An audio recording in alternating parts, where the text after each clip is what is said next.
السلام علیکم ورحمۃ اللہ وبرکاتہ۔ قرآن و سنت کی روشنی۔ نمبر 1، سورہ الانفال۔ جانداروں میں سے بدتر اللہ کے نزدیک وہ لوگ ہیں جو کافر ہیں، سو وہ ایمان نہیں لائے۔ نمبر 2، النساء۔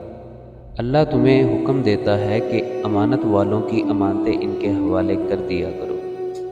نمبر 3، سورہ الحجرات۔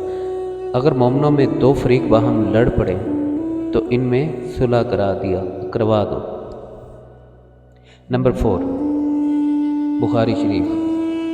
آدمی اور شرک و کفر کے درمیان رکاوٹ نماز کا چھوڑنا ہے۔ یہ احادیث تھی۔ نمبر 5، سورہ انفال۔ اللہ اور اس کے رسول صلی اللہ علیہ وآلہ وسلم کے حکم پر چلو اور باہم جھگڑا نہ کرو، ورنہ تم بزدل ہو جاؤ گے اور تمہارا اقبال جاتا رہے گا۔